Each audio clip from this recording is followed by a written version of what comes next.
সাধিতে মনোমথ কাম, অর্থাৎ মনোবাসনা পূর্ণ করবার জন্য ভগবান চলেছে। তা কিসে চেপে যাচ্ছেন? যাওয়ার জন্য এমন একটা মাধ্যম ভগবান ব্যবহার করেছেন যেটা পৃথিবীর সবচাইতে দ্রুততম গাড়ি। এর থেকে দ্রুত আর কোনো গাড়ি চলতে পারে না, সে রকেটই বলুন আর এরোপ্লেনই বলুন।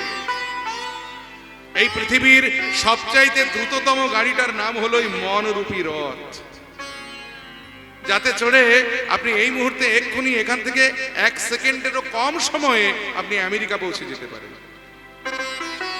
যেটা আজ থেকে হাজার হাজার বছর আগে আমাদের ভারতের মুনি ঋষিরা এই গাড়িটা ব্যবহার আবিষ্কার করে ফেলেছে, এবং আবিষ্কার করে তারা ব্যবহারও করেছে, যার নাম হলো এই মনরূপী রথ। তাই ভাবিনি মনোরথে চলত বিপিন পথে, সাধিতে মনোমথ কাম। কে চলেছেন? খুব সুন্দর নাম একটা এনার আছে। পদকর্তা বলেন এনার সেই মধুরতম নামটা কি জানেন? চতুরে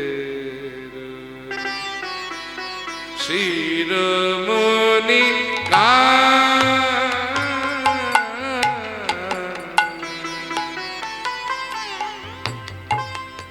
শিরোমণি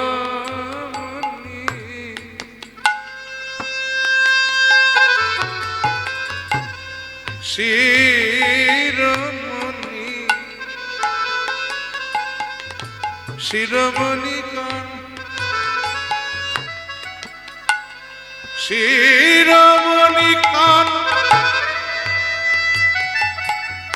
শিরোমণি কান, শিরোমণি কান,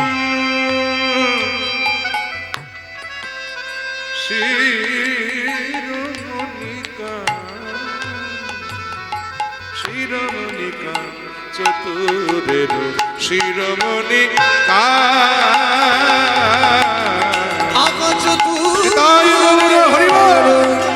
শিরোমণি আগা চতুরের শিরোমণি হেরি যমুনার জল মনোমথ উঠাল,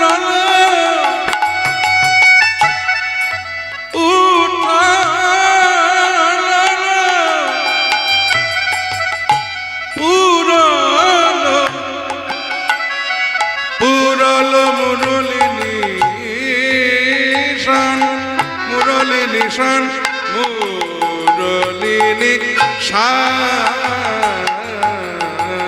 চতুরের শিরোমণি আগা চতুরের শিরোমণি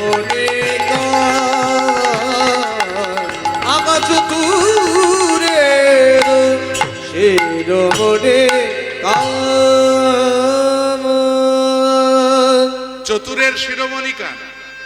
হেরি যমুনার জল মনোমথ উথলল, পুরল মুরলি নিশান। যমুনার তীরে দাঁড়িয়ে দাঁড়িয়ে ভগবান কি করলেন জানেন? বাঁশি বাজাইতে লাগিল, বাজাইতে লাগিল, বাজাইতে লাগিল, বাজাইতে লাগিল, রাধে রাধে রাধে বলে বাজাইতে লাগিল, ওই রাধে রাধে রাধে বলে বাজাইতে লাগিল, রাধে রাধে রাধে বলে বাজাইতে লাগিল। রাধে রাধে রাধে কোথা বৃন্দাবন বিলাসিনী, রাধে হরি বল। রাধে রাধে রাধে বলে বৃন্দাবন বিলাসিনী, রাধে রাধে রাধে বলে বৃন্দাবন বাঁশি বাজাইতে লাগিল। আর যেই রাধা বলে শ্যামনগর বাঁশি বাজিয়েছে, অমনি রাধারানী তিনি নিজ সখীদের মাঝে নিজ মন্দির মাঝে বসেছিলেন। এমন সময় কৃষ্ণের বংশীধ্বনি তার শ্রবণে বাজলো। বাঁশি শুনে রাধারানী আকুলিনী হয়ে পাশে সখী ললিতা আদি বিশাখা বৃন্দের কণ্ঠ জড়িয়ে ধরে বলে, সখী রে, ওই শোন আমার প্রাণনাথের বাঁশি বাজে, আমি যে আর ঘরে রইতে নারি, চল যাই কৃষ্ণ দর্শন করে আসি। সখীরা বলে, রাধে, যে ঘরে বসত করো ঘর তো তোমার ভালো নয়, যে জটিলা কুটিলার ঘর। আর যে ঘর থেকে তোমার কৃষ্ণ কথা কইতে মানা, কৃষ্ণ ভজনে শতবাধা, আর সেই ঘর থেকে তুমি যেতে চাইছো কৃষ্ণ দর্শনে, কি সম্ভব? রাধারানী বলে, সখী, উপায় কিছু নাই কি? বলে, আছে, একটা উপায় আছে। কৃষ্ণ লীলার যিনি সহায়কারিণী, যার কৃপা হলে কৃষ্ণ বদন দর্শন সম্ভব, তিনি হলেন বৃন্দাবনের যোগমায়া যোগেশ্বরী, তাকে স্মরণ কর। রাধারানী এবার সকল সখীগণকে সঙ্গে করে মা যোগমায়াকে যেমনই স্মরণ করেছে, আর যোগমায়া সঙ্গে সঙ্গে মাথায় পসরা নিয়ে বড়াই বুড়ির রূপ ধারণ করে বৃন্দাবনের পথে দিয়ে হাঁটতে হাঁটতে জটিলা মন্দিরের সম্মুখে এসে উপস্থিত। দরজায় কড়া নেড়ে ডাকলেন, জটিলা, ওরে ও কুটিলা, ঘরে কেউ আছিস লোক? জটিলা বলছে, কুটিলা দেখ তো, এত বড় বুকের পাটাকার বৃন্দাবনে আমার নাম ধরে ডাকাডাকি করছে, এত বড় স্পর্ধাকার, দেখ। একে কুটিলা, তারপরে মাতৃ আদেশ। এই কুটিলা নামের সার্থকতা কোথায় জানেন মায়েরা?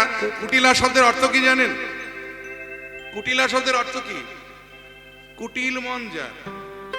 কুটিল মন মানে, কুটিল মানে সোজা, বাঁকা। কুটিল শব্দের অর্থ হলো বাঁকা, অর্থাৎ বাঁকা মন যার। আর স্বভাব কেমন? যার খায় তার নামেই নিন্দা গায়। ওই যে আয়ানের খায়, যখন খায় তখন বেশ ভালোই খায়, খাওয়ার বেলায় কম খায় না। আর যে আয়ানের খায়, ওই আয়ানের বউয়ের নামে পাড়ায় পাড়ায় ঘুরে ঘুরে নিন্দে করে বেড়ানো, এটা হলো কুটিলার কাজ। আর একটা কথা জানবেন মায়েরা, একটা খুব সত্যি কথা বলছি, কিছু মনে করবেন না। দেখবেন পাড়াপড়শি স্বভাব হলো একজনের হাড়ির খবর মানে ঘরের কথা আর একজনের শুনতে খুব ভালো লাগে। কি ঠিক বলেছি? ভুল বললাম কিছু? কুটিলা একা একা একদিন রাস্তা দিয়ে বলতে বলতে যাচ্ছে, যা মরণ ঢং দেখে বাঁচি না বাবা, লজ্জায় মাথা হেট হয়ে যায় গো, মুখ দেখাবার উপায় নাই। একা একাই বলতে বলতে যাচ্ছে। একজন প্রতিবেশিনী কুটিলার ওই কথা শুনে কুটিলাকে ডেকে বলেন, ও কুটিলা, এই যে আহা কুটিলা, কতদিন তোমায় দেখিনি গো, এসো এসো এসো, আমাদের বাড়িতে এসো। একবার আদর করে ডেকে নিয়ে এসে সোনার পিঁড়ি পেতে বসতে দিয়েছে। বসো বসো বসো বসো। কি আদর দেখুন। হ্যাঁ গো, কি যেন বলছিলে? পথে নাকি তোমাদের আর মুখ দেখাবার উপায় নাই, লজ্জায় নাকি তোমাদের মাথা হেট হয়ে যাচ্ছে। কি হয়েছে গো তোমাদের?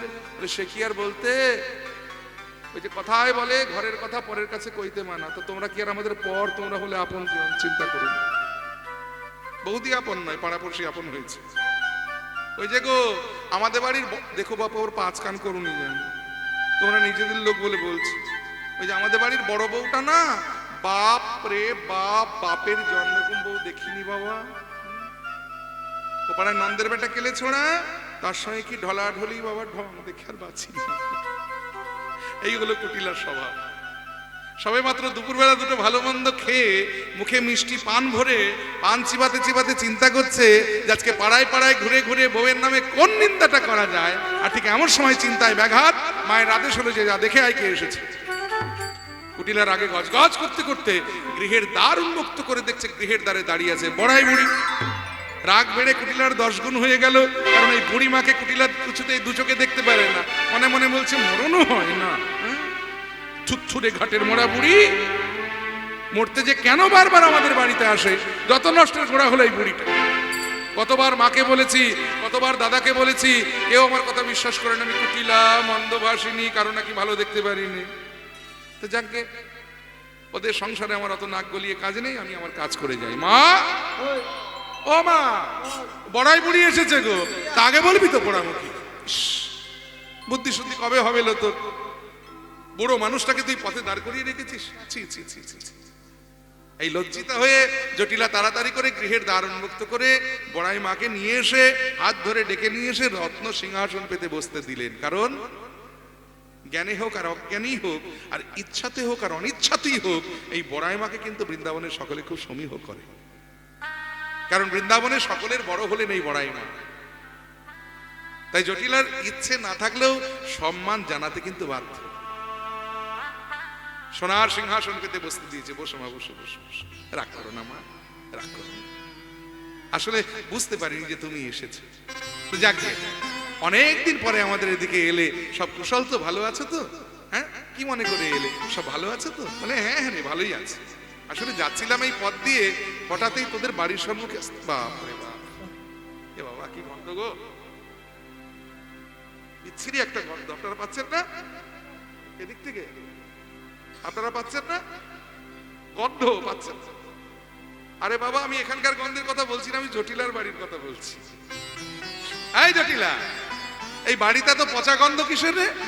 বলে ও এই কথা মা, আসলে তুমি অনেকদিন আমাদের বাড়িতে আসো না তো, আমাদের খবর টবরও রাখো না। বলে কেন, তোদের আবার কি হলো? বলে আমাদের সেই কি আর আগের দিন আছে গো, এখন আমরা বিরাট ধনী হয়ে গেছি। বলে বাবা, তো আনন্দের খবর, ধনী হয়েছিস এ তো আনন্দের খবর, কিন্তু হ্যারে জটিলা, আমার তো এই খবরটা জানা ছিল না যে জগতে হঠাৎ করে কেউ বিরাট ধনী হয়ে গেলে তার ঘর থেকে যে পচা দুর্গন্ধ বার হয়, এটা আমার জানা ছিল না। বলে এই তো মা, তুমি আসল খবরটাই জানো না, কেন ধনী হয়েছে এটাকে শোনো, তাহলে বুঝবে যে বাড়িতে পচা গন্ধটা কেন হয়েছে। বলে বল দেখি কেন ধনী হয়েছিস? ওই যে গো, আমার বড় ছেলে আয়ান মথুরাতে বিরাট বাথান করেছে, আর সেই বাথানে আমাদের কত গাভী, সেই গাভীর দুগ্ধ হয়, দুগ্ধ হতে ছানা হয়, মাখন হয়, ঘি হয়, ঘোল হয়, মানে বেশি হয়ে গেলে যা হয় আর কি, অবহেলায় অনিচ্ছায় এদিক ওদিকে ছড়িয়ে ছিটিয়ে কিছু পড়ে থাকে, আর সেইগুলো পচে গেলে দুর্গন্ধ হয়। বলে ও যাক, অনেকদিন পরে তোদের বাড়িতে এসে দুটো খবর পেলাম। একটা হলো তোরা বিরাট ধনী হয়েছিস, আর আরেকটি খবর হলো অকারণে আবার সেই ধন নষ্ট করতেও শিখেছিস। জটিলা রে, এই অকারণে ধন নষ্ট করিস না, হিসেব মেলাতে পারবি না। কারণ আজ তুই অনেক ধনের ধনী, কিন্তু এমনি করে হারাতে হারাতে হারাতে হারাতে একদিন দেখা যাবে যে তোতে আর কিচ্ছু অবশিষ্ট নাই। বলি কি, এইভাবে নষ্ট করে লাভ কি? চল না আমার সঙ্গে মাথায় করে ঘোল নিয়ে মথুরার হাটে চল, বেঁচে আসবি। বলে মা তুমি যা বলেছো বলেছো, দ্বিতীয়বার ওই কথা উচ্চারণ করো না। বলে কেন, আমার অপরাধ? আমি আয়ানের মা, আর তুমি কিনা আমায় বলছো মাথায় করে ঘোল নিয়ে আমি মথুরার হাটে বেচতে যাবো? কেন, আমাদের সেই কি আর আগের দিন আছে? আমার একটা মান সম্মান বোধ নেই? এখন আমরা ধনী হয়ে গেছি। বলো ভুলে গিয়েছিলাম রে জটিলা, যে তোরা ধনী হয়েছিস। শুধু ধনী হইসনি, ধনী হবার পাশাপাশি দেখলাম যে তোর মান সম্মান বোধটা বড় বেড়ে গেছে রে জটিলা রে। আমরা হলাম জাতগোয়ালা, দধি দুগ্ধ ঘৃত ঘোল তৈরি করা আর বাজারে বিক্রি করা আমাদের হলো জাতি ব্যবসা।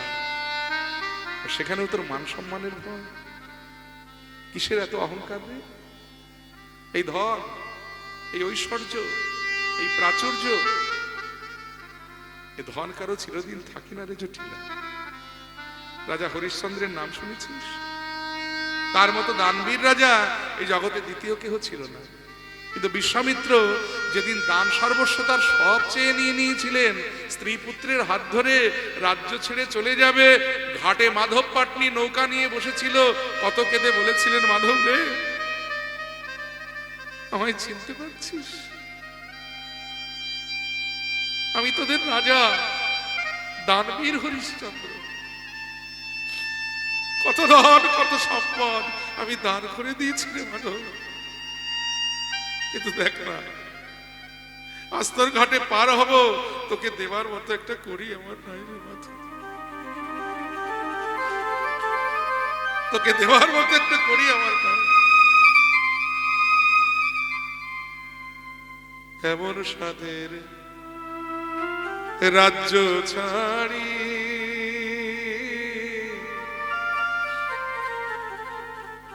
আজি হইলাম মাধবানী দিন ভিখারি রে।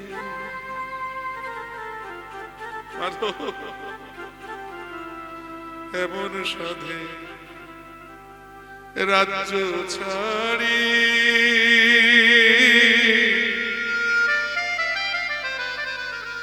আজি হইলাম মাধবানী দিন ভিখারি রে। ও কি মাধব রে, দয়া করিয়া ভীর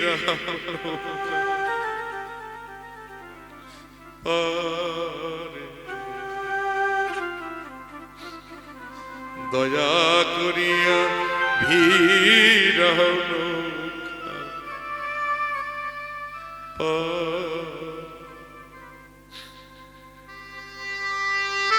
গগনে যে আর বেলা নাই রে মাধব,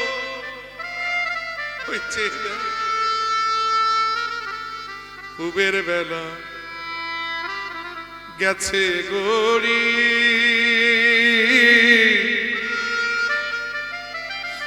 আজ আজি নাই রে মাধব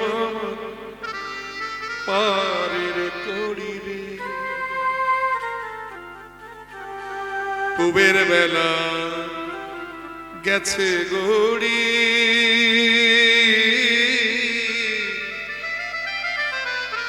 আজি নাই রে মাধব পারের কড়ি রে।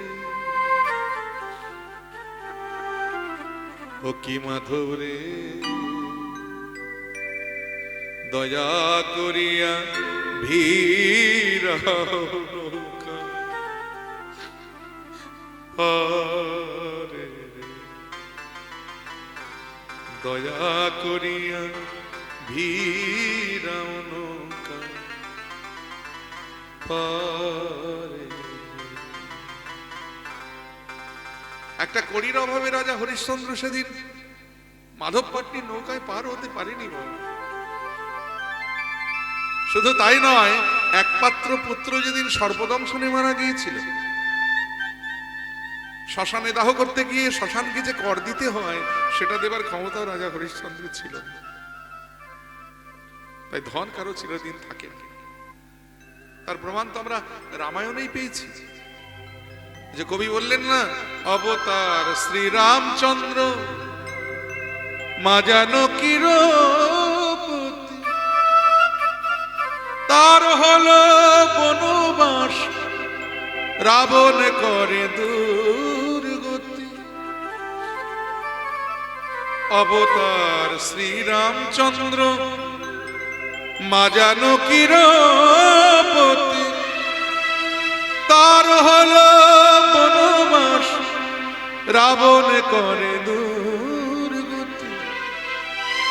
সে যে আগুনেও পুড়িল না, আগুনেও পুড়িল না, কপালের কি লেখা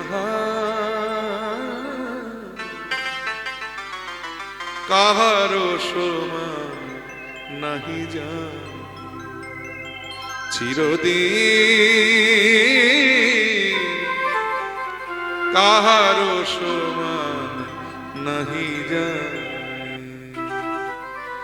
আজকে যে রাজা ধীরাজ, আজকে যে রাজা ধীরাজ, কাল সে ভিক্ষা চায়, কাহারো সমান নাহি জান। ভগবান যদি কাউকে ডোবায় কারো সাধ্য নাই তাকে ভাসায়, আর ভগবান যদি কাউকে ভাসায় কারো সাধ্য নাই তাকে ডোবায়। তার প্রমাণ আমরা রাম অবতার পেয়েছি। ভগবান রামচন্দ্র যখন সীতা উদ্ধার করতে যাচ্ছেন লঙ্কায়, সম্মুখে সমুদ্র বাধা হয়ে দাঁড়ালো, সিদ্ধান্ত নেওয়া হলো সমুদ্রে সেতু বাঁধতে হবে। বাঁধবে কারা? রামের অনুচরযারা। হনুমান বানর তারা রাম নাম করে বড় বড় পাথর তুলে সমুদ্রের জলে ফেলছে। কি আশ্চর্য ব্যাপার, পাথরগুলো জলে ডুবে না গিয়ে পাথরগুলো জলে ভাসছে। ভগবান একদিন রাতের অন্ধকারে অবাক হয়ে ভাবলেন, আচ্ছা পাথর তো জলে ডুবে যাওয়ার কথা, পাথর কেন জলে ভাসে? তাহলে কি এখানকার পাথরের গুণ এটা? আচ্ছা আমি নিজে একটা পাথর ফেলে দেখি তো ওটা ডোবে না ভাসে। এই বলে ভগবান সবাইকে লুকিয়ে রাতের অন্ধকারে সমুদ্রের তীরে গিয়ে একটা বড় পাথর তুলে সমুদ্রের জলে যেই ফেলেছে, অমনি পাথরটা জলে ডুবে গেছে। চমকে উঠলেন ভগবান, কি কেনই অঘটন? তাহলে কি পাথরটা ভারী হয়ে গেল? আচ্ছা একটা ছোট পাথর কুড়িয়ে ফেলি দিও দেখি। এই বলে একটা ছোট্ট নুড়ি পাথর কুড়িয়ে ফেললেন, সেটাও ডুবে গেল। ভগবান আরো অবাক হলেন, কারণ কাঠবিড়ালির মতো ছোট্ট একটা প্রাণী, সেও যদি রাম নাম করে একটা ছোট্ট নুড়ি পাথর কুড়িয়ে সমুদ্রের জলে ফেলছে, তো সেটাও জলে ভাসছে, আর আমি স্বয়ং ভগবান হয়ে পাথর ফেলছি, ডুবে যাচ্ছে কেন? ভগবান আবার চারিদিকে তাকিয়ে দেখছে কেউ দেখে ফেললো কিনা, কারণ লজ্জার ব্যাপার। হনুমান বানর কাঠবিড়ালি যা পারে, আমি ভগবান হয়ে সেটা পারছি না। কেউ দেখে ফেললে রটে যাবে জগতে, সেটা লজ্জার ব্যাপার। এই চারিদিকে তাকিয়ে দেখতে দেখতে দেখছে দূরে দাঁড়িয়ে দাঁড়িয়ে তার প্রিয় ভক্ত বীর হনুমান হাতে তালি দিয়ে নাচে যে, প্রভু তুমি সবাইকে লুকালে, আমায় লুকাতে পারোনি, আমি দেখে ফেলেছি তোমার কাণ্ড। ভগবান হনুমানকে কাছে ডেকে বলেন, দেখেই যখন ফেলেছো হনুমান কাউকে যেন কিছু বলতে যেও না। আচ্ছা হনুমান রহস্যটা কি বলো দেখি। তোমরা পাথর ফেললে জলে ভাসে, আর আমি ফেললাম ডুবে গেল কেন? কারণ কি গুণ তোমাদের আছে যে তোমাদের ফেলা পাথর জলে ভাসে? হনুমান করজোড়ে বলছে, প্রভু পাথর কি আর আমরা ফেলার গুণে ভাসে গো? আমরা যে পাথরটা জলে ফেলি প্রভু, ওটা যে তোমার নাম করে ফেলি। আমরা ফেলে দিই, তোমার নাম তাকে ভাসায়।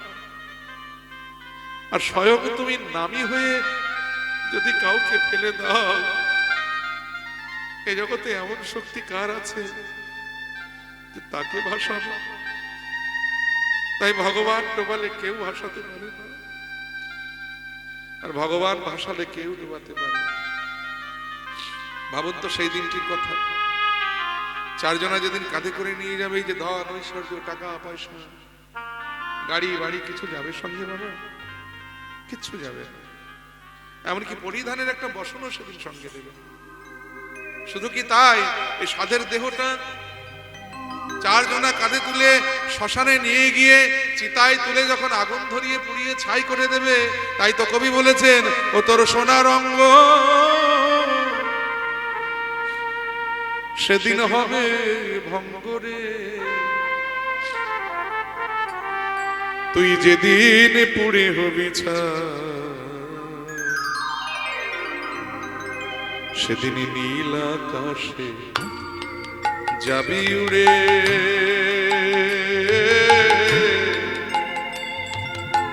ওই কয়লা ধোঁয়ায় ও তুই নীল আকাশে যাবি উড়ে,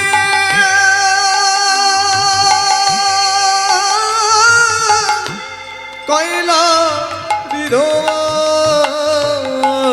আহা জ্বালবে অঙ্গ খুঁচে খুঁচে, আবার মারবে বাড়ি হাড়ের গিঠে।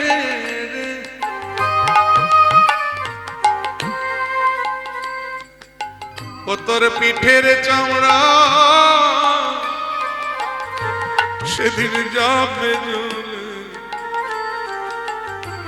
ওরে হাত বোলাবে কে তোর গান। নীল আকাশে যাবি উড়ে,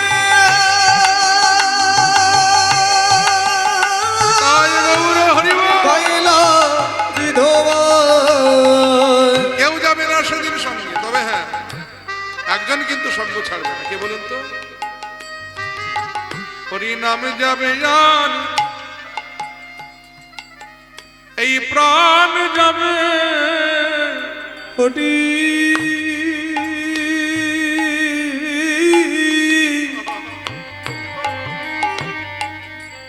নামে যাবে জান, এই প্রাণ যাবে সেদিন। হরি নাম যাবে জান, এই প্রাণ যাবে। হরি হরি নাম যাবে জান, এই প্রাণ যাবে যেদিন ভব পারে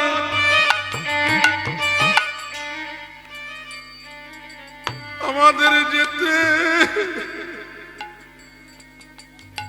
হবে, সেদিন হরি নাম যাবে আর এই প্রাণ যাবে। ও যেদিন ভব পানে তাই গৌর হরিবল।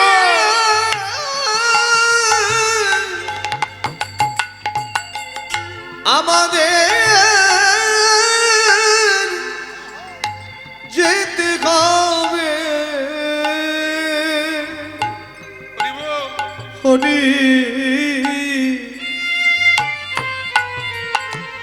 নামে যাবে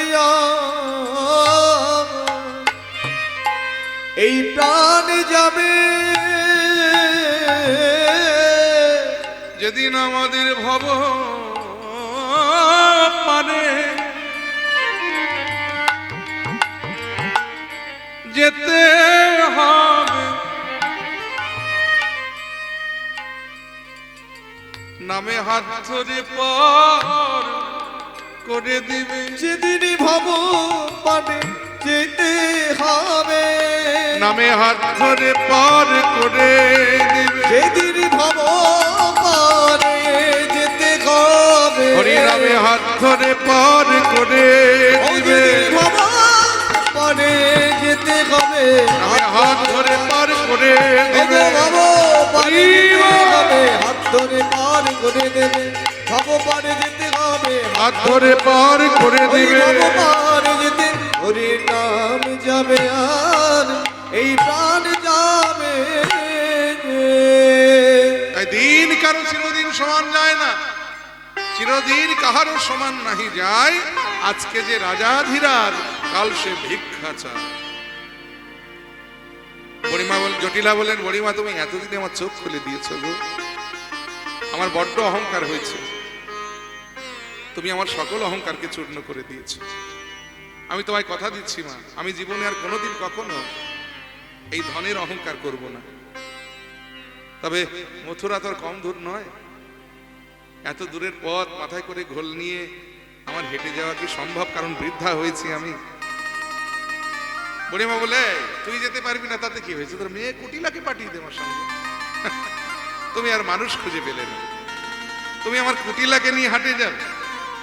ও যা মেয়ে আমার, ওর যা গুণ, ওই ইচ্ছে করলে কাঁচা বাসে গুণ ধরাতে পারে, চাইলে হয়তো জলেও আগুন লাগাতে পারে, আর হাটে গেলে হয়তো ভরা হাটটাই ভেঙে যাবে।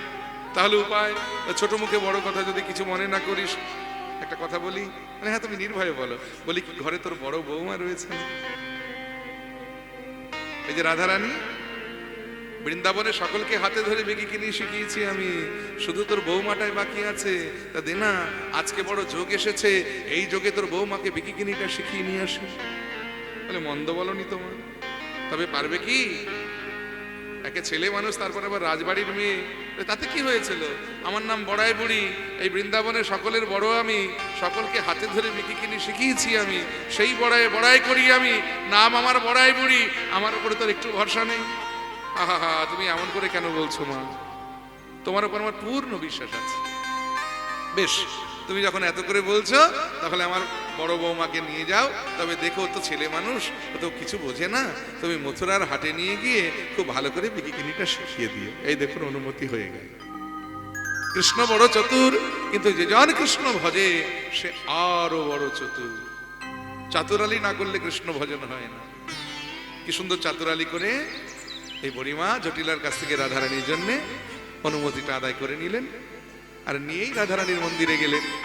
রাধারানীকে দেখেই বললেন, নাতিনি আর দুঃখ করো না, চোখের জল মোছো, আমি তোমার শাশুড়ি মাতার অনুমতি নিয়েছি যে পসরা সাজাও, চলো বিকিনির ছলা করে আমরা তোমার গোবিন্দ দর্শন করে আসি। এই রাধারানী পসরা সাজাতে লাগলেন। চারি রসের পসরা, কি কি? দধি, দুগ্ধ, ঘৃত আর ঘোল। এটা বাইরে সাজালেন, আর সবার অলক্ষ্যে অন্তরে আরেকটি পসরা সাজিয়ে নিলেন। সেখানেও তিনি চারখানা রস দিলেন, কি কি? দাস্য, সখ্য, বাৎসল্য আর মধু। এই পসরাটার নাম হলো এই দেহ পসরা। কারণ এটা যদি ঠিকঠাক সাজানো না হয়, আপনি বাইরে যতই ভালো মন্দ দিয়ে সাজান না কেন, গোবিন্দ সেবায় লাগে না। আগে এই পসরাটা ঠিক করে সাজাতে হবে, তবেই গোবিন্দ সেবার উপযুক্ত হবে পসরা। আহা, এই পসরাটা ঠিকঠাক না সাজালে আপনি যতই ভালো মন্দ সাজান না কেন, ভগবানের সেবায় লাগে না, ভগবান সেবায় সন্তুষ্ট হন না। তাই এটা ভালো করে সাজাতে হবে। এই রাধারানী সাজিয়ে নিলেন। কেমন করে সাজাচ্ছে দেখুন। আহা, দধি দুগ্ধ ঘৃত ঘোলে সাজায় পসরা। আহা, দধি দুগ্ধ ঘৃত ঘোলে সাজায় পসরা। ও মায়েরা, ও মা, যারা গল্প করছো, কথা বলছো, তাদের বলছি, এই দেখো, পসরা যদি এইভাবে সাজানো না যায় তাহলে গোবিন্দ সেবা হবে না। রাত্রি জেগে কষ্ট করে শীতের মধ্যে বসে থেকে কীর্তন শোনার কোনো মূল্য হবে না। ঠিক এইভাবে সাজাতে হবে পসরা। কিরকম? ওই যে দধি দুগ্ধ ঘৃত ঘোলে সাজায় পসরা, গোপীগণ পসরা সাজাইলে, গোপীগণ পসরা সাজাইলে, বলি কৃষ্ণ সেবায় দিবে বলে গোপীগণ পসরা সাজাইলে। আগা কৃষ্ণ শিব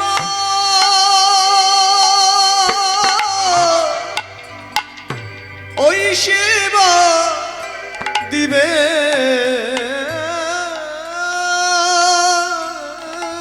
বলে গোপীগণ পসরা সাজাইলে। গোপী শ্রেষ্ঠ শিরোমণি রাধারানী আমার পসরা সাজায় নিয়ে সেই পসরার কাছে করজোড়ে মিনতি করে বলেছে, ওহে কৃষ্ণ সেবার পসরা, তুমি যেন কৃষ্ণ সেবায় লেগো, তুমি যেন কৃষ্ণ সেবাইলে গো, তুমি যেন কৃষ্ণ সেবায় লেগো, তুমি যেন কৃষ্ণ সেবাইলে গো। আমি ভালো সাজাইতে জানি না হে, যেন কৃষ্ণ সেবায় লেগো, ভালো সাজাইতে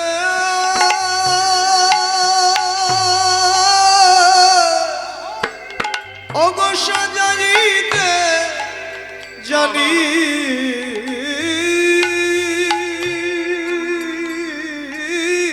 না গো, তুমি যেন কৃষ্ণ সেবায় এলে গো।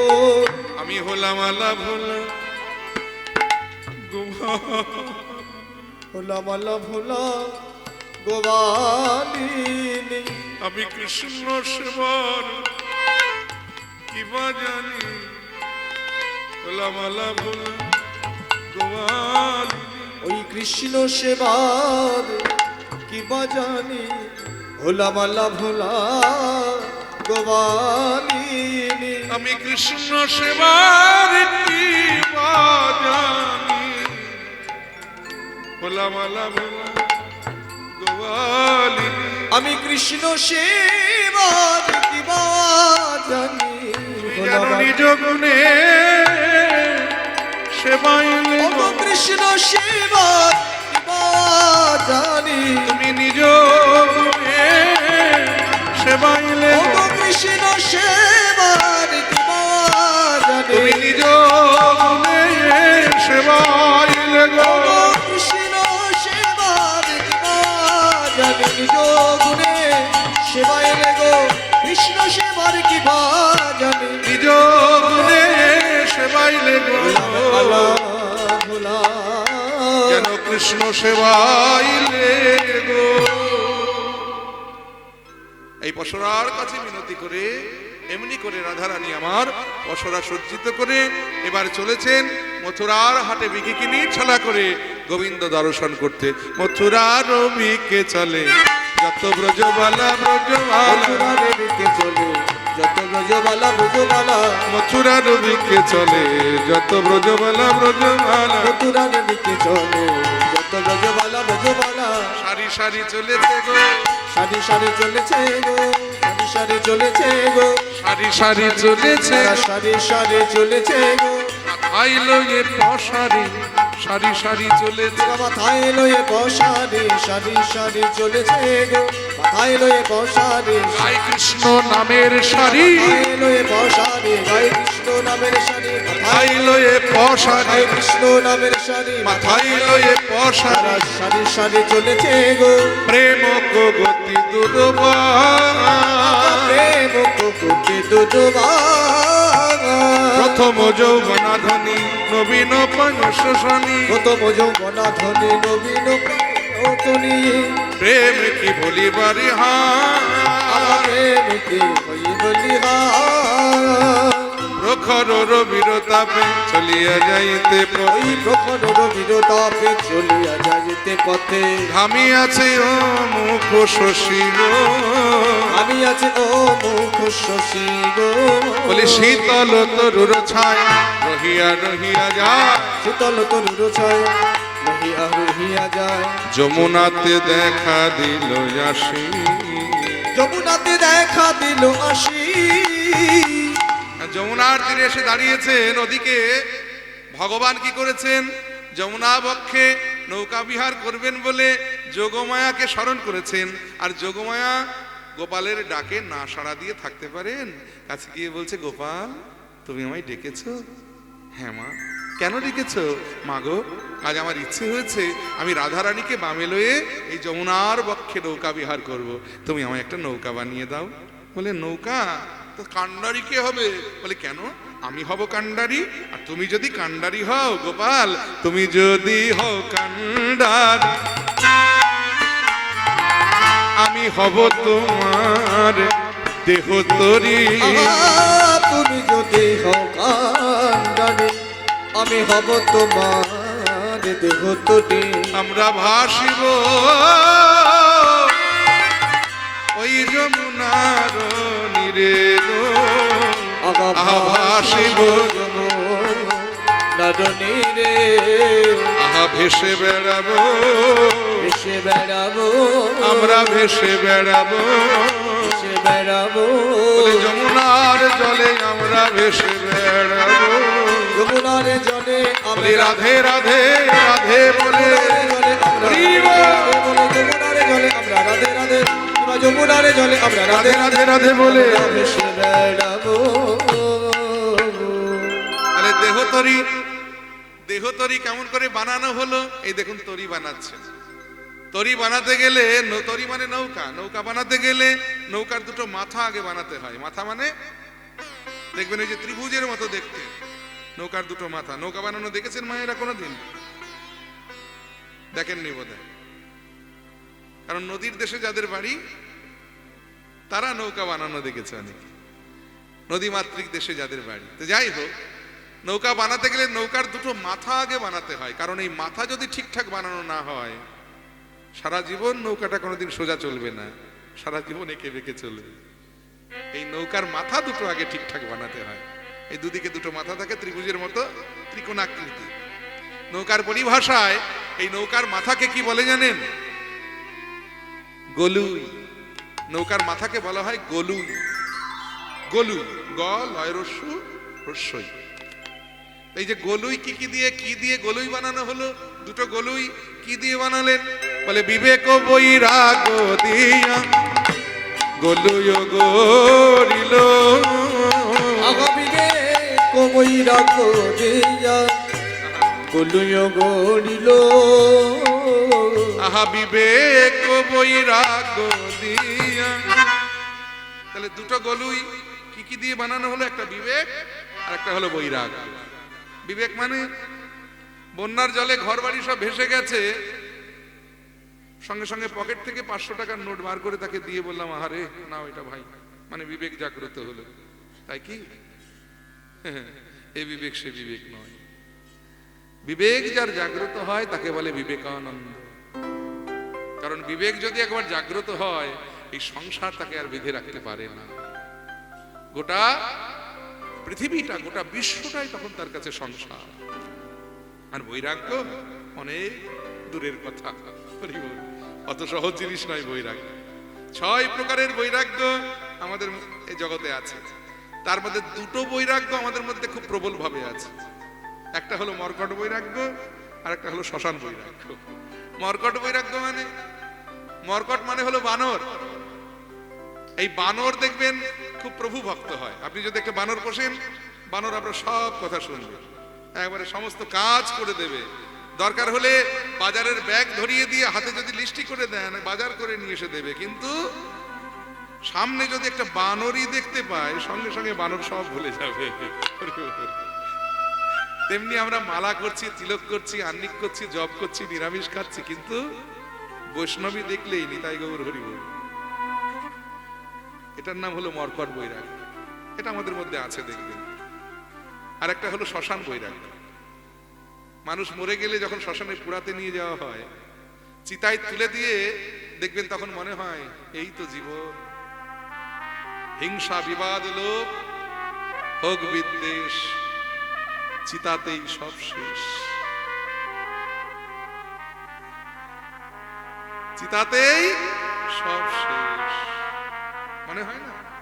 কিশোর কুমার গেয়ে গেছেন, এই তো জীবন, হিংসা বিবাদ হোক বিদ্বেষ, চিতাতেই সব শেষ। হায় চিতাতেই সব শেষ, এই তো জীবন। কিন্তু কতক্ষণ থাকে জানেন? যতক্ষণ ওই শ্মশানে থাকা হয়।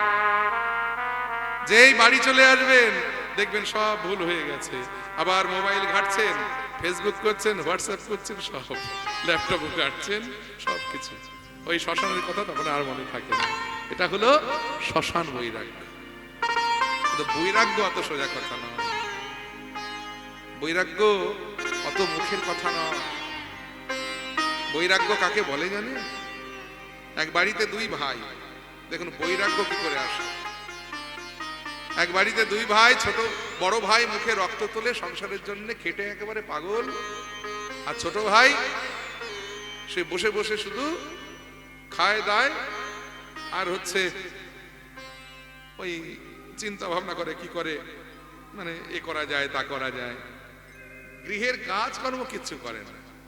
একদিন দাদা লাঙল চষে মাঠ থেকে ঘরে এসেছেন, ভাইকে বললেন, ভাই এই বলদ দুটো গোয়ালে বেঁধে দিত। ভাই বললে, এসব আমার দ্বারাই হবে না। কেন আমায় এগুলো বলো? এসব কাজকর্ম আমার দ্বারাই হবে না। যদি এসব করতে বলো আমি বৈরাগী হয়ে চলে যাব। দাদা বললেন, হ্যাঁ রে, ছেলেবেলা থেকে আজ অব্দি বহুবার তোর মুখে শুনেছি তুই বৈরাগী হয়ে চলে যাবি। বৈরাগী হওয়া তো মুখের কথা রে, বৈরাগী কি করে হতে হয় দেখবি। এই বলে দাদা কি করলেন, ওই বাইরে একটা গামছা নাড়া ছিল, গামছাটা টান দিয়ে বের করে নিয়ে পরনের কাপড়টা ছেড়ে দিয়ে গামছাটা পরে খালি গায়ে বাড়ি থেকে বেরিয়ে গেল। আর জীবনে কোনোদিন সংসারে ফিরে এলো না। এই দেখুন বৈরাগী কাকে বলে। একেবারে সংসারের প্রতি অনাসক্তি। সংসার শুধু নয়, এই জগতের প্রতি, ইহ জগতের প্রতি অনাসক্তি, তাকে বলা হয় বৈরাগ্য। আমার মহাপ্রভু নিয়েছিলেন বৈরাগ্য। বৈরাগ্য কি বস্তু এটা আমরা জানতাম না যদি মহাপ্রভু আমাদের কাছে না আসতেন। আহা, কঠিন সন্ন্যাস। দেখুন মহাপ্রভুর আবির্ভাবের অনেক কথা অনেকের কাছে আমরা শুনেছি। কেউ যে যার মতো করে বলেছে। কেউ বলেছে মহাপ্রভু প্রেম বিলাতে এসেছেন, কেউ বলেছে মহাপ্রভু নাম বিলাতে এসেছেন, কেউ বলেছেন মহাপ্রভু রাধার প্রেম আস্বাদন করতে এসেছেন, এরকম ইত্যাদি ইত্যাদি বহুত কথা। তো মহাপ্রভু কেন এসেছেন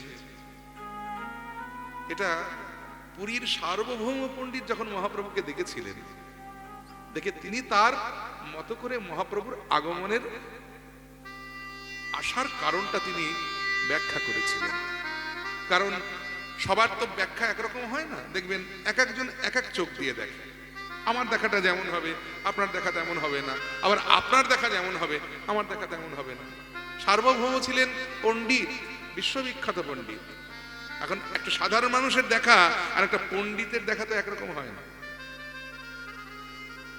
সার্বভৌম পণ্ডিত তিনি মহাপ্রভুর আগমনের কারণ বর্ণনা করেছিলেন কি দিয়ে জানেন? মহাপ্রভু কেন এসেছিলেন? তিনি বলেছিলেন যে বৈরাগ্য বিদ্যা নিজ ভক্তি যোগম, বৈরাগ্য বিদ্যা নিজ ভক্তি যোগম। বৈরাগ্য কি বস্তু? জগৎকে জানাবার জন্য মহাপ্রভুর আগমনের কারণ। আর সেই সঙ্গে এই আধ্যাত্মিক বিদ্যা। ভাবতে পারেন, একটা মাত্র বহির্বাস এই কনকনে ঠান্ডার মধ্যে, আর কিছু নেই, কিন্তু মাত্র একটা বহির্বাস। ওটা পরি স্নান, ওটাই অঙ্গে শুকানো, ওটাই পরিধান। কাশীর এই পুরীর কাশী মিশ্রে রাঙিনা, রাজপণ্ডিত কাশী মিশ্রে রাঙিনায় মাত্র ৩.৫ জায়গা, যার নাম গম্ভীরা। সেই গম্ভীরায় কোনো বিছানা নেই। এই ঠান্ডার দিনে শুধুমাত্র মেঝেতে মহাপ্রভু শয়ন করতেন, একটা মাদুর পর্যন্ত নিতেন না। ভাবতে পারেন, এই যে বৈরাগ্য, এই যে সন্ন্যাস, মহাপ্রভু না এলে আমরা জানতাম না। তাই বৈরাগ্য এবং বিবেক, এই দুটো যদি জাগ্রত না হয়, দেখুন নৌকা কোনোদিন সোজা চলবে না, সব সময় একে বেঁকে চলবে। এই বৈরাগ্য আর বিবেক, এই দুটো দিয়ে দেহ নৌকার গলুইটা গড়তে হয়। তাহলে বিবেক ও বৈরাগ্য দিয়া গলুইও গড়িল। আর কি দিল? এখন দেখুন, এই যে নৌকার দুটো মাথা, এই দুটো মাথার সঙ্গে যদি ধনুকের মতো একটা কাঠ জুড়ে দেওয়া যায়, তাহলে নৌকার আসল স্ট্রাকচারটা তৈরি হয়ে যাবে।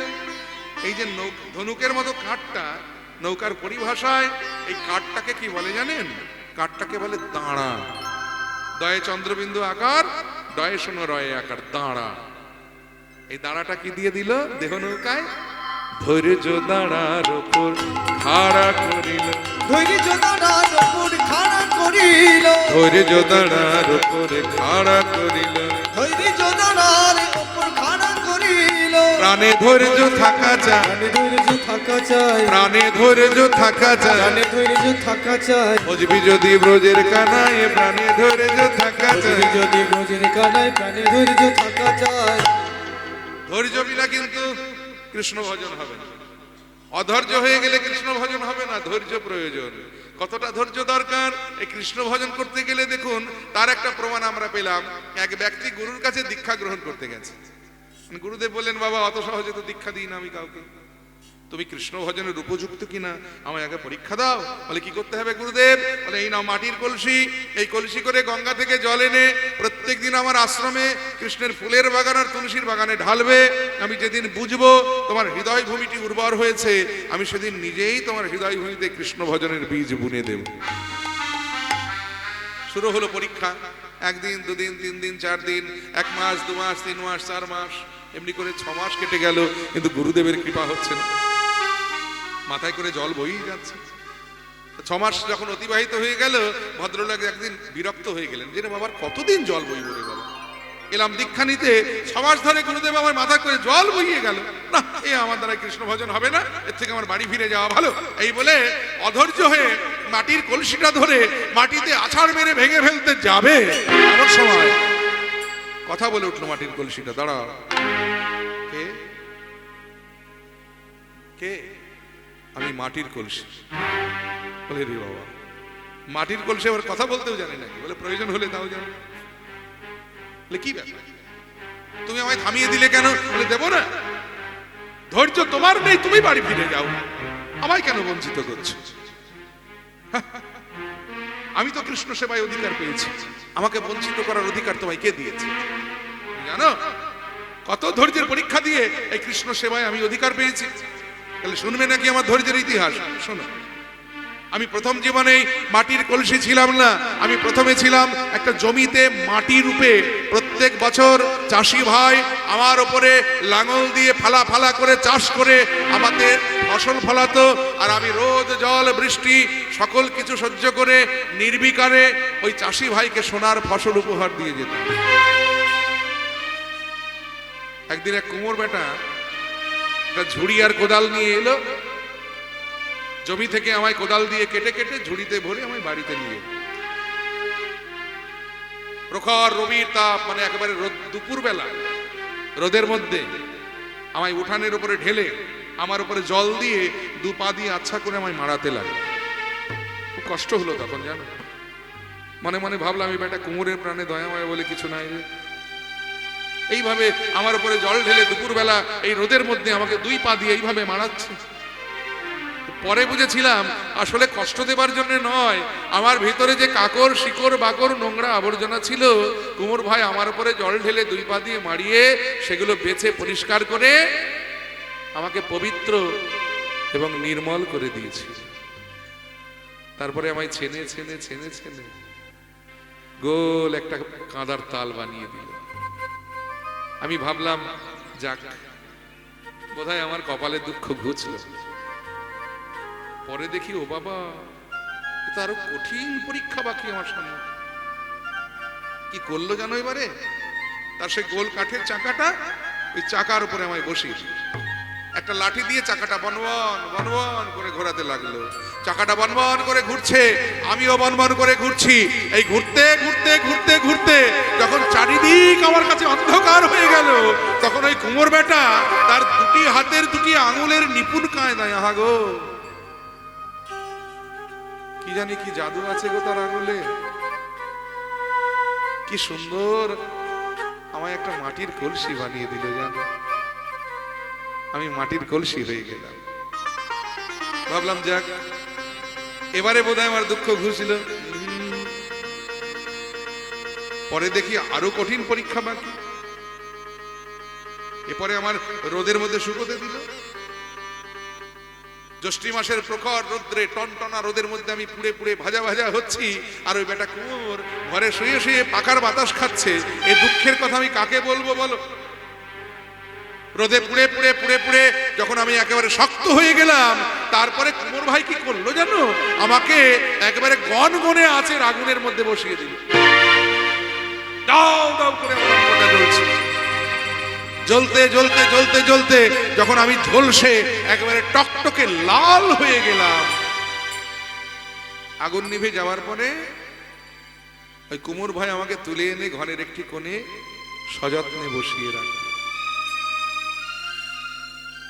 তারপরে বেশ কিছুদিন পরে আমাকে একদিন মাথায় করে হাটে বেচতে নিয়ে গেল। সেদিন আমার খুব আনন্দ হলো, জানো। কারণ আমার মনে হলো সমাজে কিছুটা হলেও বোধহয় আমার মান একটু বেড়েছে। কারণ এতদিন তো সবাই আমায় ধোপা দিয়ে মারিয়ে যেত, আর সেই আমি কুমোর ভাইয়ের মাথায় উঠেছি। আমার মনে হলো সমাজে একটু হলেও আমার মান বেড়েছে। আমি হাটে এলাম, কত খদ্দের এলো, কেউ আর আমায় পছন্দ করে না। সবার শেষে এলো তোমার শ্রী গুরুদেব। কি জানি কি কৃপা দৃষ্টি আমার প্রতি হলো যে আমাকে তার পছন্দ হয়ে গেল, জানো। এখন পছন্দ তো হলাম আমি, কিন্তু পছন্দ হওয়ার পরেও দেখি আমায় পরীক্ষা দিতে হবে। তোমার গুরুদেব কি করলো জানো? আমাকে বাঁ হাত দিয়ে তুলে নিয়ে ডান হাত দিয়ে কষে কয়েকটা চড় মারলো। মানে আমায় বাজিয়ে বাজিয়ে দেখে নিল যে আমি ঠিকঠাক আছি কিনা, ফুটো ফাটা আছে কিনা। যখন আমি পরীক্ষায় উত্তীর্ণ হয়ে গেলাম, এরপরে তোমার গুরুদেব আমাকে কুমোর ভাইয়ের কাছ থেকে দাম দর করে কিনে নিল। কি কপাল দেখো আমার, বিক্রি হলাম আমি, আর মূল্য পেল ওই বেটা কুমোর। কিন্তু তখন কি আর জানতাম যে আমার কপালে এত সুখ লেখা আছে। তোমার গুরুদেব এরপরে আমায় সযত্নে এই আশ্রমে নিয়ে এলো, আর আশ্রমে এনে আমায় কৃষ্ণ সেবার অধিকার দিল। তাই হরিবল হরিবল, আমি কৃষ্ণ সেবার অধিকার পেলাম। আমাতে করে জল এনেই তো কৃষ্ণের ফুলের বাগান, তুলসীর বাগানে ঢালা হয়। তাহলে কত ধৈর্যের পরীক্ষা দিয়ে আমি এই কৃষ্ণ সেবায় অধিকার পেয়েছি বলো। আর তুমি এত অল্পে অধৈর্য হয়ে গেলে বাবা। কৃষ্ণ ভজন কি অত মুখের কথা গো? অনেক ধৈর্যের পরীক্ষা দিয়ে তবে কৃষ্ণ ভজনে অধিকার পেতে হয়। তাই কম ভাগ্যের কথা নয়, সহজ ব্যাপার এটা নয়। ধৈর্য দাঁড়ার উপর খাড়া করিল, ওই ধৈর্য দাঁড়ার উপরে খাড়া করিল। প্রাণে ধৈর্য থাকা চায়, প্রাণে ধৈর্য থাকা যায়, প্রাণে ধৈর্য থাকা চায়। প্রাণে ধৈর্য থাকা যায়। বুঝবি যদি ব্রজের কানাই প্রাণে ধৈর্য থাকা চায়। বুঝবি যদি ব্রজের কানায় প্রাণে ধৈর্য থাকা যায়। তাই ধৈর্য দাঁড়ার উপর খাড়া করিল। ধৈর্য দাঁড়ার উপরে খাড়া করিল। তাহলে নৌকার স্ট্রাকচারটা মোটামুটি হয়ে গেল। এবারে একটার পর একটা তক্তা জুড়ে দিলেই নৌকার খোল তৈরি হয়ে যাবে।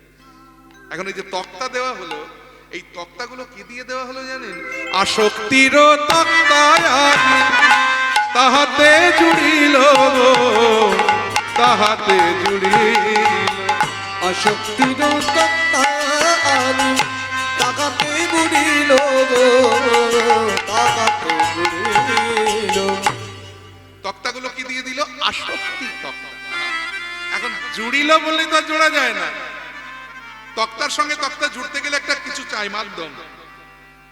কাঠের সঙ্গে কাঠ জুড়তে আমরা যেমন পেরেক ব্যবহার করি, স্ক্রু ব্যবহার করি, তেমনি নৌকার তক্তা জুড়তে গেলে পেরেক স্ক্রু দিয়ে হয় না। এক ধরনের লোহার দণ্ড থাকে, দেখতে অনেকটা ইংরেজি ইউ অক্ষরের মতো। এই দণ্ডটাকে নৌকার পরিভাষায় কি বলে জানেন? একে বলা হয় পাতা লোহা। এটা কি দিয়ে দিল? ওই লালসার পাতা লোহা, ওই লালসার পাতা লোহা, লালসার পাতা লোহা। তাহাতে বুড়িল, তাহাতে বুড়িল। ওই লালসার পাতা লোহা, লালসার পাতা লোহা। তাকাতে বুড়িল, তাহাতে বুড়িল। তাহলে নৌকার খোল তৈরি হয়ে গেল। কিন্তু এবার যেটা দিতে হবে, একটা মাস্তুল দিতে হবে। কেন জানেন? মাস্তুলে যদি পাল খাটানো যায় আর হাওয়া যদি অনুকূলে বয়, তাহলে নৌকার দাঁড় বইতে হবে না, নৌকা আপনা আপনি চলবে। অতএব মাস্তুলটাকে দেওয়া যাক কি দিয়ে? সরল সুবুদ্ধি দিয়া মাস্তুল গড়িল। ওই সরল সুবুদ্ধি দিয়া মাস্তুল গড়িল। বলি সরল সুবুদ্ধি দিয়া মাস্তুল গড়িল। ওই সরল সুবুদ্ধি দিয়া মাস্তুল গড়িল। আরে রাধা নামের পাল তাহে উড়াইয়া দিল। হরি বল, হরি বল। রাধা নামের পাল তবে উড়াইয়া দিল। দেখো প্রেমের বাতাস লেগেছে ভালো, প্রেমের বাতাস লেগেছে ভালো। আমার হরি নামের নৌকা খানি প্রেমের বাতাস লেগেছে আমার ভালো। হরি নামের নৌকা খানি প্রেমের বাতাস লেগেছে ভালো। এখন বাতাস তো লাগলে চলবে না, শুধু বাতাসটাকে আটকাতে হবে। আটকাতে গেলে পালটাকে বাঁধতে হবে। এই যে পালটা নৌকার কোনায় কোনায় দড়ি দিয়ে বাঁধা হয়, এই যে নৌকার কোনায় কোনায় বাঁধা হয় বলে এই দড়িটার নাম হলো কানি দড়ি। জয় নিতাই। কানি দড়ি। কানি দড়িটা কি? আমাদের দেহ নৌকার সাধু সঙ্গ কানি দড়ি তাহাতে বাঁধিল। সাধু সঙ্গ কানে দড়ি তাহাতে বাঁধিল। সাধু সঙ্গ কানি দড়ি, সাধু সঙ্গ কানে দড়ি। আমাদের মন পালকে, মন পালকে রাখবে ধরি। হরি বল। এই জন্য সাধু সঙ্গ করতে হবে। সাধু সঙ্গ, সাধু সঙ্গ সর্বশাস্ত্রে হয়। লবা মাত্র সাধু সঙ্গ সর্বসিদ্ধি হয়। জয় নিতাই। তাই তো বলেছে ওই সাধু সঙ্গ কানি দড়ি, সাধু সঙ্গ কানে দড়ি। আমাদের মন পালকে রাখবে ধরি। সাধু সঙ্গ কানি দড়ি, আমাদের মন পালকে রাখবে ধরি। যেন মায়ার বাতাস লাগবে না গো। মন পালকে রাখবে ধরি। তাতে মায়ার বাতাস লাগবে না গো। মন পালকে রাখবে, মায়ার বাতাস লাগবে না গো। তাই পালকে রাখবে মনে পালকে রাখবে আমার সাধু সঙ্গ কানে দড়ি। তাহলে দড়ি দিয়ে কানি দড়ি দিয়ে পাল বাঁধা হয়ে গেল। এখন যেটা লাগবে সেটা হলো নৌকায় গুড়া দিতে হবে। গুড়া বোঝেন তো? জানেন গুড়া কি? দেখবেন নৌকায় আড়াআড়ি কতগুলো কাঠ মারা থাকে, মানে বাটামের মতো কাঠ। এই কাঠগুলো এই যে মারা থাকে, এই কাঠগুলোকে বলা হয় গুড়হা নৌকার পরিভাষা। গয়ে দীর্ঘ ঢয় শূন্য রয়ে আকার গুড়হা। একটা সার্থক নৌকাতে মোট 9টি গুড়হা থাকে, কারণ গুড়হা যদি না দেওয়া যায় তাহলে পাটাতন পাতা যাবে না, আর পাটাতন না পাতলে নৌকায় বসা যাবে না। তাহলে গুড়া দিতে হবে। তাহলে সার্থক নৌকাতে মোট 9টি গুড়া থাকে। তেমনি আমাদের দেহ নৌকাতে কটা গুড়া দিলেন জানেন ভগবান? নববিধা ভক্তি দিয়া 9টি গুড়া দিল। বিধা ভক্তি দিয়া 9টি গুড়া দিল। আর অনুরাগের পাটাতন তাহাতে পাতিল। ওই অনুরাগের পাটাতন তাহাতে পাতিল। প্রেমানন্দে নৌকা বাইতে লাগলো। আনন্দে নৌকা বাইতে লাগলো। আমার ভুবন মোহন শ্রী গোবিন্দ প্রেমানন্দে নৌকা বাইতে লাগলো। ভুবন মোহন শ্রী গোবিন্দ বলি যাই রে শোভার বলিহারি, ভুবন মোহন শ্রী গোবিন্দ যাই রে শোভার বলিহারি। ভুবন মোহন শ্রী গোবিন্দ জয় রে শোভারে বলি প্রেমানন্দে নৌকা বাইতে লাগলো। এখন নৌকা তো তৈরি হলো, নৌকা তো সাজাতে হবে, কারণ যার তার নৌকা তো নয়। ভগবান যে নৌকার কাণ্ডারি, সেই নৌকা তো সাধারণ নৌকার মতো হলে হবে না, তাকে সুন্দর করে সাজাতে হবে। কি দিয়ে সাজালো দেখুন? সৃজিল তরণী খানি প্রবাল মুকুটায়ান। সিজিল তরণী খানি প্রবাল মুকুতারে। সিজিল তরণী খানি প্রবাল মুকুতারে। মাঝে মাঝে হীরার গাছ, মাঝে মাঝে হীরার গাছ। ওই শিকি পুচ্ছ গুঞ্জা ছড়া রজত কাঞ্চনে মোড়া। শিখি পুছো গুঞ্জ ছড়া রজত কাঞ্চনে মোড়া। শিকি পুচ্ছ গুঞ্জা ছড়া রজত কাঞ্চনে মোড়া। শিখি পুছো গুঞ্জ ছড়া রজত কাঞ্চনে মোড়া। কেরওয়ালো রজত কিঙ্কি। তাহলে কি কি দিয়ে সাজালো আমরা একটু শুনে নেব। সৃজিল তরণী খানি প্রবাল মুক্তানি। প্রবাল মানে এক ধরনের সামুদ্রিক রত্ন। এই যে আমার আঙুলে আছে, এটাকে বলা হয় প্রবাল, মূল্যবান রত্ন এটি। আর মুক্তা, মুক্তা ঝিনুকে হয়। 7 নক্ষত্রের জল যদি কোনো ঝিনুকে পড়ে তাহলে সেই ঝিনুকে মুক্তা হয়, যে মুক্তাটা হলো একেবারে খুব মূল্যবান মুক্তা। যায়নি তাই? তাহলে প্রবাল দিয়ে, মুক্তা দিয়ে, আর কি মাঝে মাঝে আবার হীরা।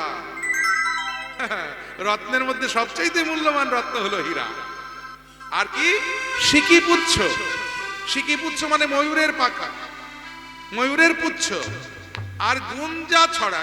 গুঞ্জা মানে এক ধরনের ফল, গুঞ্জা ফল। জানেন, চেনেন মায়েরা? আগেকার দিনে গ্রামগঞ্জে বনে বাজারে প্রচুর হয়ে থাকতো। এখন খুব একটা বেশি দেখা যায় না। তবে সোনা মাপতে গেলে সোনার স্বর্ণকারের দোকানে দেখা যায়। দেখবেন লাল লাল, মাথার কাছে একটু কালো মতো একটা এক ধরনের ফল হয়। একে বলা হয় কুচ ফল। কুচ, এই কুচ ফলের ভালো নাম হলো গুঞ্জা ফল। গুঞ্জা ছড়া, ছড়া মানে মালা। গুঞ্জা ফল দিয়ে মালা গাঁথা হয়েছে, সেই মালা দিয়ে সাজানো হয়েছে গোবিন্দের নৌকাখানা।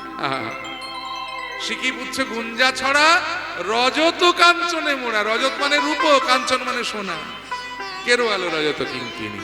আর তাই নিয়ে তপন তনয়ানি রে।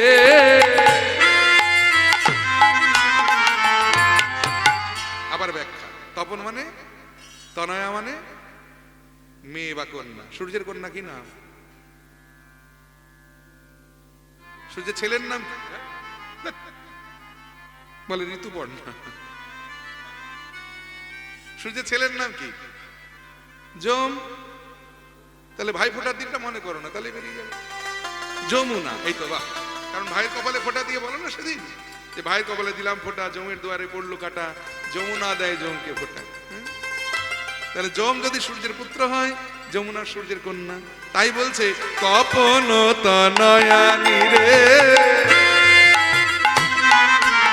তরণী লইয়া ফিরে আমার বিদগদ নাগররা বিদগদ নাগররা। তখন গোবিন্দ দাসে ভন কি আনন্দ হইল মনে, ওই না গোবিন্দ দাসে মনে কি আনন্দ হইল মনে। রুনু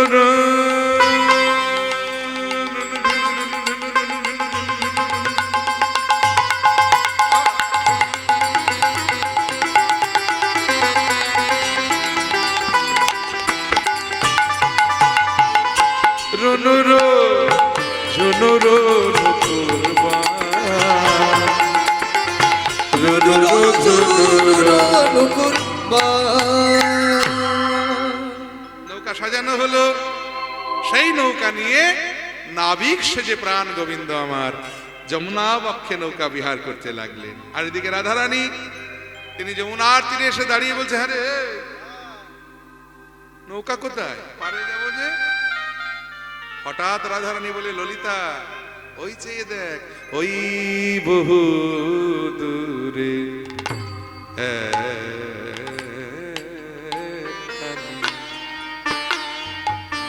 তোরি দেখা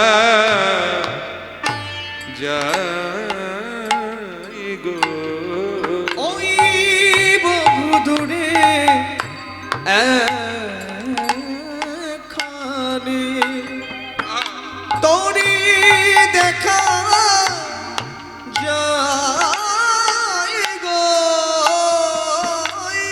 তোরি একবার ডুবে আরে একবার ভাসে, তোরি একবার ডুবে আরে একবার ভাসে। তোরি একবার